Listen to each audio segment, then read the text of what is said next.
Welcome to AI ConvoCast, where we bring you the latest in AI and tech innovation.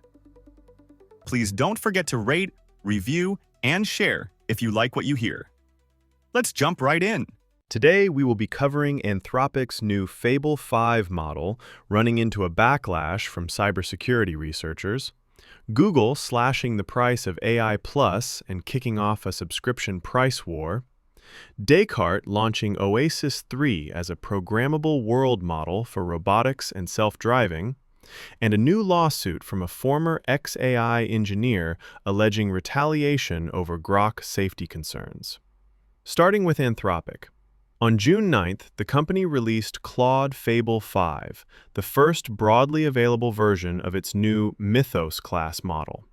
Mythos 5 itself stays locked behind restricted access for trusted partners, while Fable 5 is the public sibling that developers can call through the Claude API. The catch is how Anthropic handled safety. Instead of letting Fable answer everything directly, the model reroutes certain cyber, biology, chemistry, and distillation-related prompts over to the older Claude Opus 4.8. Anthropic says this happens in under 5% of sessions on average, but admits the filters are intentionally conservative. That conservatism is exactly what cybersecurity researchers are pushing back on. IBM X-Force researcher Valentina Palmiotti, who goes by Chompy online, said Fable rejects any request that could be even tangentially cyber-related, including totally innocuous tasks. Security veteran Matt Sweech told TechCrunch the filter seems to be keyword-based, which would explain why benign, secure engineering questions are getting swatted down alongside genuinely risky ones. The tension here is real.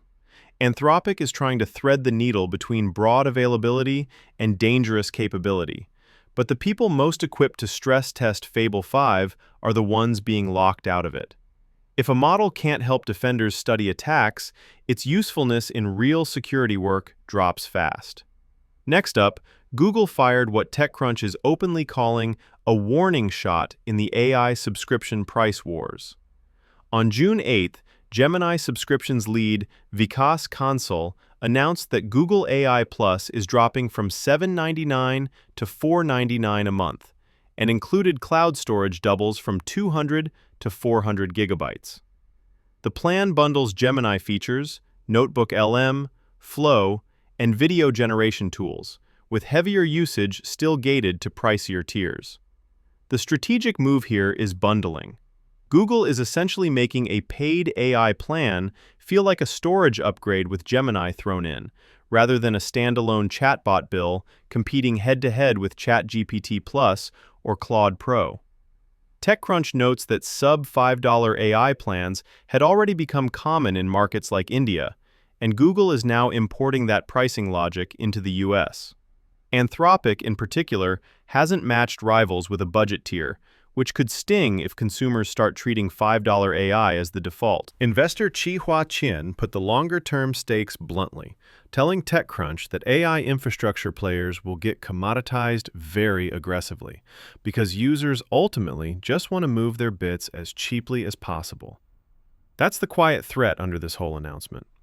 Moving to Decart, which on June 10th launched Oasis 3, an interactive world model aimed at physical AI.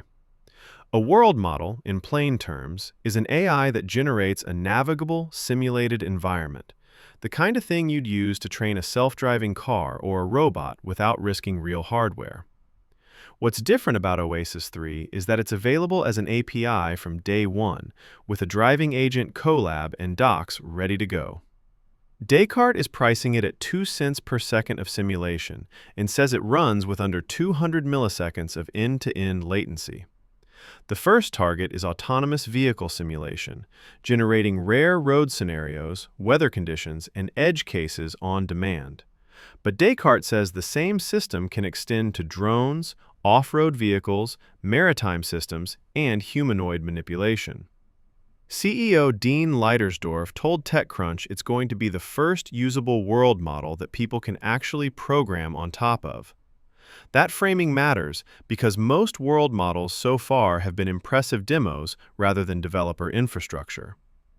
Decart claims more than 100,000 developers already use its earlier real-time video model, Lucy, which gives it a built-in audience to pull into this one. TechCrunch's hands-on caveat is worth flagging, though.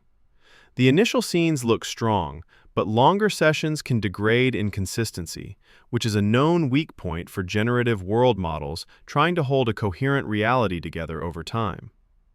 Finally, xAI is facing a lawsuit from former engineer Devin Kim, filed June 9th in California State Court. Kim joined xAI in 2024, worked on post-training and research tooling for Grok, and alleges he was fired after repeatedly raising safety concerns, including warnings about discriminatory outputs and weapons-related information. The complaint reportedly targets former xAI co-founder Jimmy Ba, rather than Elon Musk personally, accusing Ba of retaliating against Kim for pushing safeguards and trying to avoid safety testing for Grok Code 1. xAI and SpaceX did not immediately respond to TechCrunch's request for comment, and the allegations are unproven. The context gives the suit extra weight. Kim isn't a fringe figure. The Center for AI Safety announced on June 2nd that he had become its president, describing him as an early xAI employee who led post-training tooling and research infrastructure for Grok.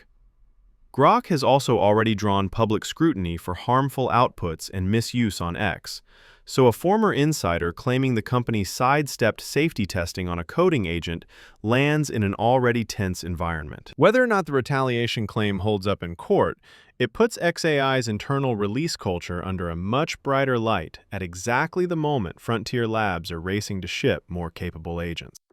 Thank you for listening to AI Convo Cast. Please don't forget to rate, review, and share if you like what you hear. Thanks and hope to see you again next time.